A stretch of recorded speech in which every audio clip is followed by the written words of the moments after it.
The flag is flying beautifully, and Trista said it is a gorgeous day outside, and it is. It's actually a nice little breeze.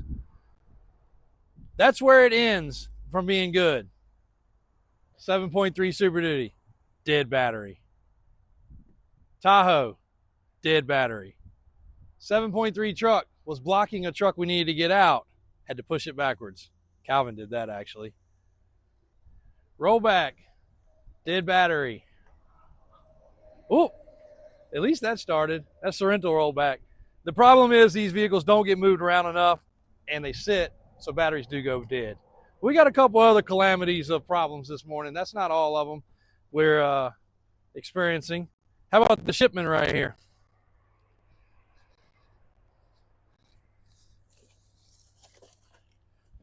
This is a piece of tailgate trim for a 70s model square body racetrack trim. You know, it's about this long right here. Here's how it showed up.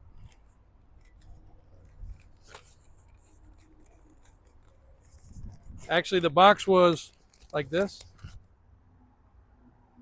Yeah. So hold on, let's just go ahead and open it. So this goes all the way around the corner now, and it's so bad it actually broke in half. And it's denting right there. Lovely! Lovely! This is just freaking awesome. Like, you know how many times it has to bend to brake? Oh, there, finally broke. That's how many times that box got bent into pieces like that. Unfreaking believable. But we got a brochure. Order again, order again. It just never ends. But we got some good stuff. I hope we're going to find some good stuff to make out of today. Roll the intro.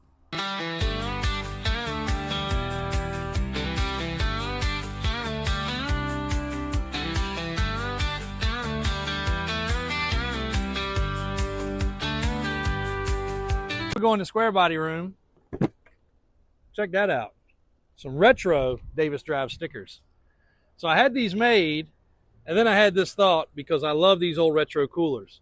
These are not new coolers. These are actually, I found all the nicest ones I could find. Like this particular one was built in 86. The 11th month of 86. That's super old. That's 40 years old, right? Trista, come on, math. 40 years old. So pretty cool. So some of you guys, randomly, customers, might have received one of these in the mail. If you haven't opened the box yet, they came, you might want to open it. Because I randomly picked out some people. They got these. Just random, went down, click, click, click, click, click, click. Here you go. Gave Trista the info. Shirts, a couple cups, some cool Playmate Igloo coolers. Thought that was pretty cool. So just one of those things. If you got one, good for you. It's awesome. And the stickers came in too late, so a lot of y'all didn't get those new stickers, but the stickers are now printed. We got cool different retro colors. Obviously, we love the retro theme and thing of bringing back the old school stuff. Now, I think we're going to have to hang the overhang right here. I believe if it's inside the fenced area, we're not going to have a problem decorating our building the way we want to decorate it. I don't know that for sure, but I think that's the way it's going to have to go. So I believe the overhang, for all that have been asking about the front clip, I think it's going to hang right here. And it'll be cool because we do end up trying to unlock the door and all the other stuff in the rain. Oh, one more thing to add to the list. This needs to be painted. Make sure we get him on top of that. So,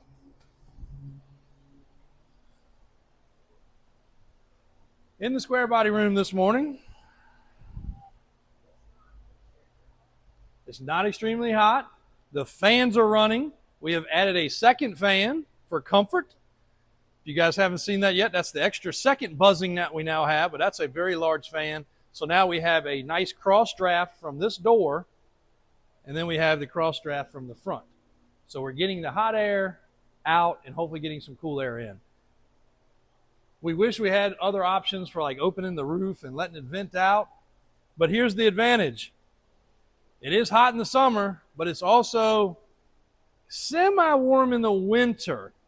So I have not coated the roof yet. Again, we will coat the roof just because of the fact of the heat. I think we're just going to, we don't have any leaks. And if we do, we have maybe one I see over there sometimes. But we got to have a terrible rain. I need to check the gutter, actually. But I think we're going to leave the ceiling undone until spring, and then we'll coat the ceiling because we do need some warmth in here for the winter. It's a really big building. It's hard to heat. We lightly touched upon this truck. Very lightly touched upon it because we're not done. Brian and Daniel and Johnny are going to go over this truck. We are going to add the power steps. We've got a little bit of interior things to wrap up. Matter of fact, it's getting ready to come out of here now to get the interior stuff knocked out today. Then we've got the Blazer, which is also a really cool truck that is getting ready to get some upgrades. Oh, the focal point of this video, before we get to side draft and distracted, and I have a conference call at 10 o'clock, we better get to it, Trista. The Ford.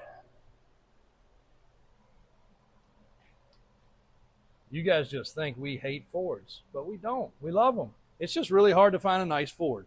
They're most of the time, they're already rusted and decrepit. Same problem that happens with square bodies. They rust too, but it seems like the Ford's rusted more commonly and more often. There's my trim. Still really excited about that. That really made for a great day because that's the one piece holding up an extremely high-end restoration. The one single piece. It's frustrating to say the least. And I had to be the one to let the customer know that now we are several more days behind because we have to get another piece sent in. So when things don't go as planned, one little thing holding up a major, major, major progress. Onto this F-250. What a cool truck. Now pause it real quick, Trista. I want to reposition it just slightly. Much better view of this truck. And what a cool truck. So the backstory of this truck supposedly goes back about 20 years to when this truck was disassembled. The neatest part about it was built from a very low mileage crew cab pickup truck, a very low mileage chassis, 05 and up Super Duty, and a very low mileage 7.3 Powerstroke turbo diesel. Now you take all those three things together, the motor doesn't fit in the frame doesn't fit to the truck doesn't fit the motor under the hood. There's a whole lot of calamities to that working in the first place, right? That's all a bunch of mixture of stuff. It didn't come that way. It's not like they just slid a 6.0 underneath there on a 6.0 frame. They actually did a 7.3 in the 6.0 frame with the 70s body style, dentside. But to really make their job hard, they put in a late model F-150 interior, which we showed you a little bit yesterday. But the part we didn't show you, and that was the other thing, I'm going to take the key out. Watch that, Tristan. Watch that right there.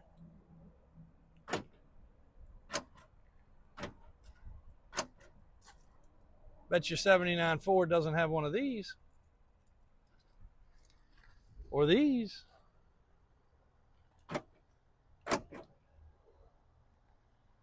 And zoom in on the gauges right there.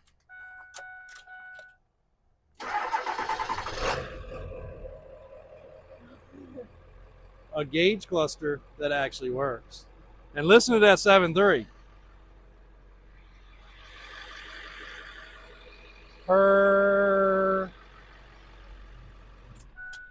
Now, a low mileage 7.3 has a sound all of its own. I'm a little bit upset. This is going to a good friend of ours, also a good client, and we're a good client of his. In a yearly basis, between what we spend with him and what he spends with us, well over $1 million transacts between our two businesses. He owns a large diesel shop. Well, this is going to him. He now has a lower 7.3 than I have, mileage-wise. I've got a 30,000-mile 7.3, and I got a 40,000-mile 7.3, an 02 and an 03. Now he's got a 21,000-mile 7.3, but his is wrapped around a much cooler body. Oh, well, sometimes you got to be a little envious. I'll be envious to him. He's got a great business, great guy, great family. And the cool part is his family's going to ride around in this. He's going to throw the kids in it. He's going to throw his dad in it, throw his brothers in it. They're very active outdoorsmen, hunting and fishing and having a good time. And he's got a cool truck. And even though he is in the automotive industry on the repair side, he still said, JW, like the effort to make this stuff work. And I'm like, I know. That's nuts. And it is. It's crazy how everything inside works. And that's the part that took so long. Now, the fella I got this truck from, we've been doing a lot of transactions recently. TW Towing. Really nice fella, and he's out in Oklahoma. He's also got a channel. You guys check him out. He loves Fords. He's been finding me some different stuff here and there because he's in a whole different area of the country. And we've been having a good time with the camaraderie back and forth and getting stuff. I got some wheels for him. He got some seats for me. There's some certain things in certain areas of the country you can find that you can't find around here. So it's been great. He's a really nice dude. We've yet to shake hands in person, but we have transacted quite a few deals, and I feel like we're going to continue to. Real quickly, we hit it off, and that's how I feel like it goes with most of our buyers, sellers.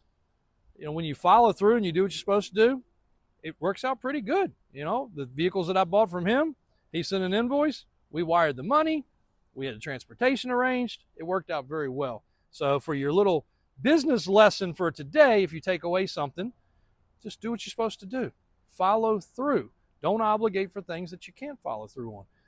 It goes a long way, and it continues to make things better. And his philosophy is, JW, he's got an auto dealership, he's got a body shop, he's got a towing industry, he's got a lot of things going on, but dealing with the yo-yos online become a problem sometimes. And you guys, thankfully, are great followers and great customers. You're not yo-yos. But when you have to put stuff on Facebook Marketplace and things like that, and you're trying to run other businesses and people are wearing you out about the dumbest things in the world, it does get a little bit tiresome sometimes. So it can become a problem. He realized that really quick. Our transactions are nice and easy and proper. But check out that truck.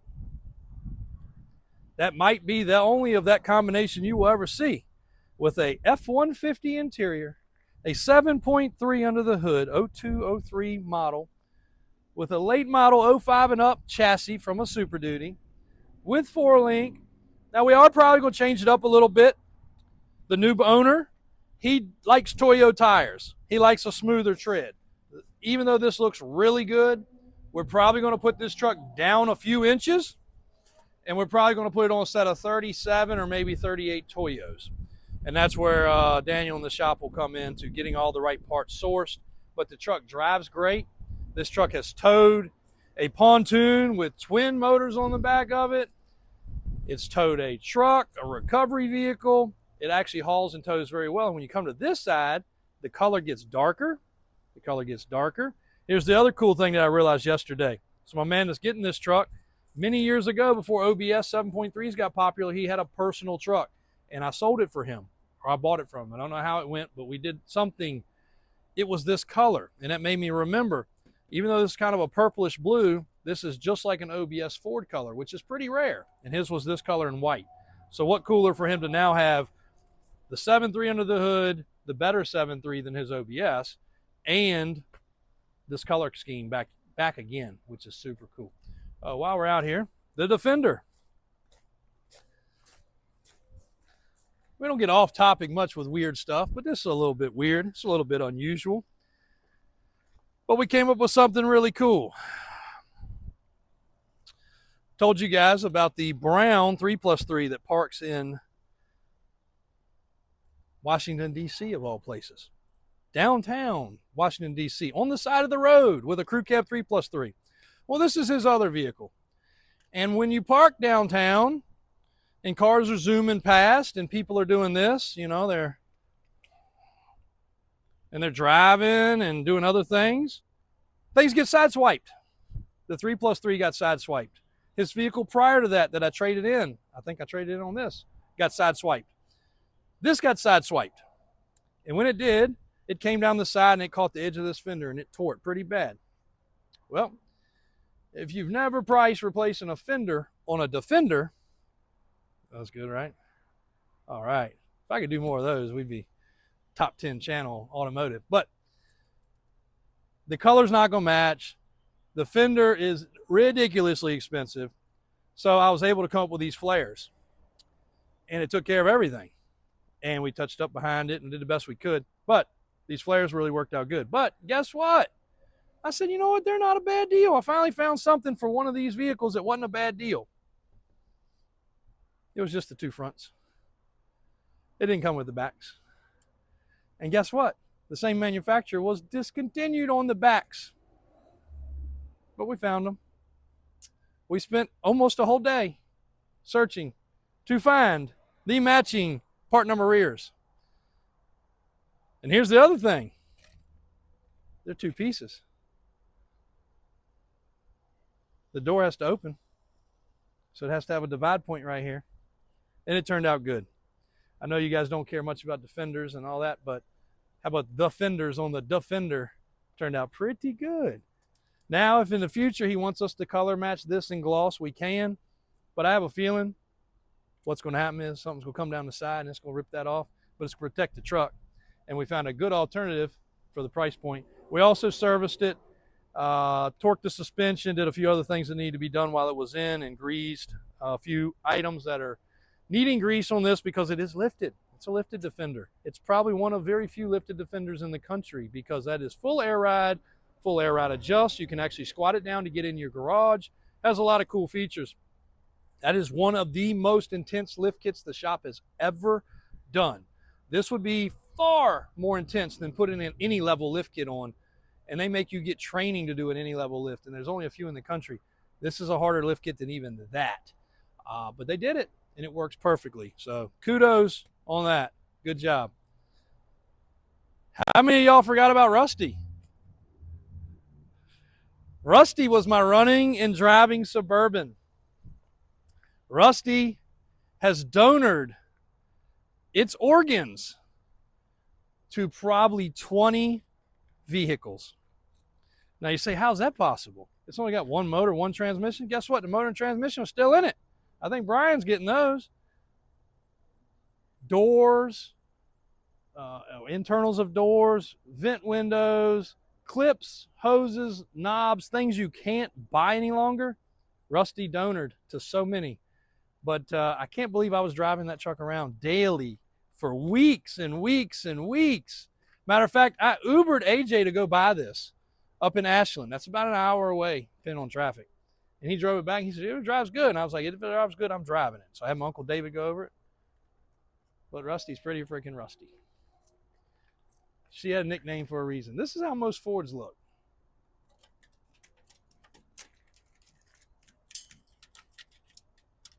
The more you bounce and more you hit bumps, the lighter it gets. This thing definitely has been put on a diet.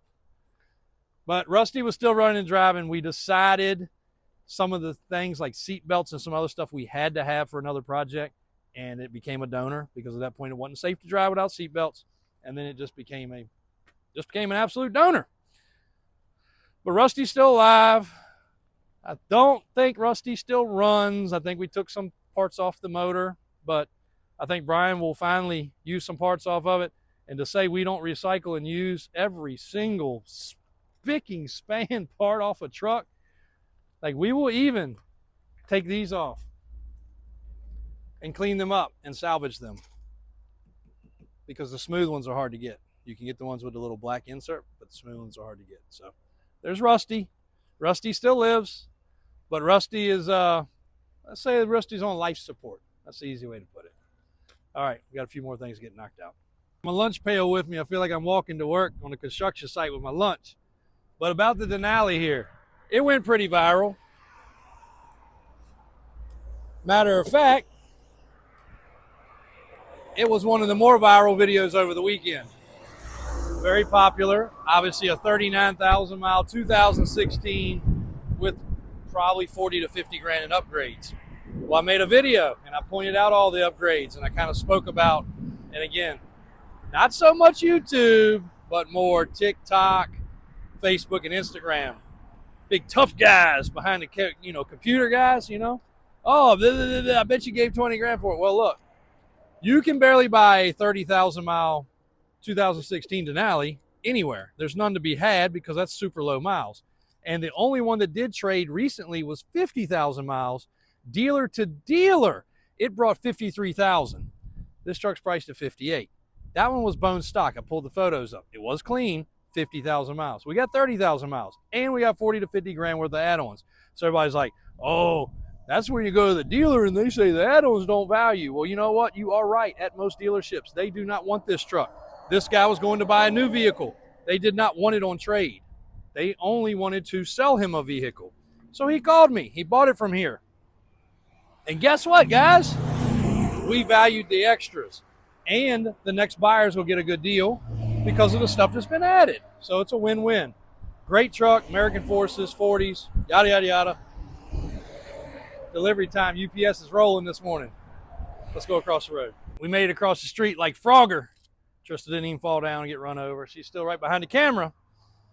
This area right here, because of the shade and this time of the day, I believe is where we're going to have vendors set up for our open house. Another plug for the open house, October 3rd. There is an online registration for tickets. The tickets cost nothing. But the importance of the ticket is we need to know about the vendors that are coming for food. We need to know about bathrooms. We kind of need to know a head count about how many to expect. So if you guys are coming, just please jump on there. Trista will put some link in here somehow so that we just look up Davis Auto Sales 50th anniversary and it should come up. Underwear.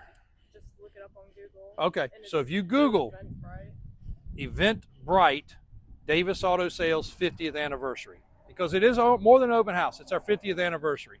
We are going to also at some point during the day shuttle people up to the shop in probably Grimace in the 10 door. That's kind of the plan.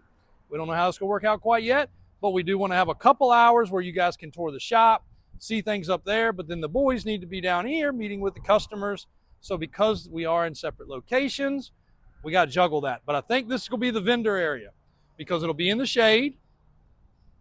And then depending on the vendors, we may have them also over here.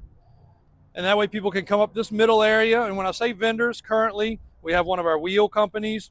We have Mickey Thompson, and Daniel has a couple things picked out as well. So if you are a regular of ours in any way, shape, or form, and we may even have the food trucks on the inside so people can park on the outside, we're still dialing this in.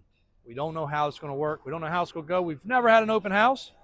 We've really never allowed people just to come tour things and look all around unless they've got an exclusive behind the scenes, which a few of y'all have and you know who you are. But you're going to be able to kind of see everything. We will go across the road. We'll go into the museum for the three-wheelers. We're going to have a lot of cool stuff. So whether you're a square body guy, a commercial guy, just a connoisseur of vehicles, or an ATV person, I think we're going to have an amazing open house. Thanks to all the team for getting it straight. Trista's putting in a lot of work behind the scenes.